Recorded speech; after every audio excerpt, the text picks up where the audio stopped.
Hi guys, PKL season 11 లో Telugu Titans team ఎంతో అద్భుతంగా ఆడుతుంది అని అందరికి తెలిసింది. అయితే ఈ సీజన్ లో ఇంత అద్భుతంగా ఆడుతుంది అంటే ముఖ్య కారణం విజయ్ మాలిక్. పవన్ గాయంతో వెళ్లిపోయిన తరువాత టీం బరువు బాధ్యతలు తన భుజాన వేసుకుని మోస్తుంది విజయ్ మాలిక్ మాత్రమే అని చెప్పుకోవాలి. ఇలాంటి విజయ్ మాలిక్ ఎంత గ్రేట్ ప్లేయర్ అని చెప్పాలంటే మనం కొన్ని పాయింట్స్ ఖచ్చితంగా మాట్లాడుకోవాలి. Number 1, great captaincy. Telugu Titans team ఇంత గొప్పగా రాణిస్తుంది అంటే మాత్రం one of the key factor Vijay Malik captaincy అని చెప్పుకోవాలి.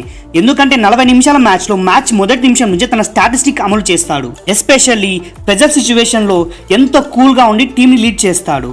End of the match team తక్కువ పాయింట్ల ఆధిక్యంలో ఉంటే అతని స్టాటిస్టిక్స్ చాలా డిఫరెంట్ గా ఉంటాయి. పవన్ షెరావత్ లేని జట్టుకు అద్భుత నాయకత్వం అందిస్తున్నాడు Vijay Malik. Number 2, riding. Vijay Malik riding చాలా బాగుంటుంది. ది గ్రేట్ డిఫెండర్ సైతం అతడి రైడింగ్ స్టెప్స్ ని అంచనా వేయడం చాలా కష్టం. దానివల్ల డిఫెండర్స్ ట్యాకిల్ చేయడం చాలా కష్టం అవుతుంది. విజయ్ మాలిక్ రైడింగ్ ఎలా ఉంటుంది అని చెప్పడానికి అతని లాస్ట్ 3 మ్యాచెస్ పర్ఫార్మెన్సే ఉదాహరణ. ఎందుకంటే ఆఖరి 3 మ్యాచ్లలో సూపర్ 10 సాధించడం జరిగింది. నెంబర్ 3, అతడి age. Vijay Malik present age వచ్చేసరికి 31 సంవత్సరాలు. క్రికెట్, ఫుట్బాల్ లాంటి ఆటలైతే అప్ టు 40 years వరకు ఈజీగా ఆడతారు. కానీ కబడ్డీ ఈజ్ ఎంటైర్లీ డిఫరెంట్. ఎందుకంటే మ్యాచ్ ఆడాలంటే 100% ఫిట్ గా కబడ్డీ లాంటి గేమ్ లో 30 సంవత్సరాలు దాటిన తర్వాత సక్సెస్ఫుల్ గా ఆడటం అంత ఈజీ కాదు. కానీ విజయ్ మాలిక్ 31 సంవత్సరాల వయసులో ఈ రేంజ్ లో ఆడటం అంటే విజయ్ మాలిక్ ని కాటరేమ కొడుకు అని చెప్పుకోవాలి. ఇలాంటి విజయ్ మాలిక్ కి మరి మన తెలుగు టైటాన్స్ టీమ్ కి ఒక లైక్ వేద్దాం. Thank you.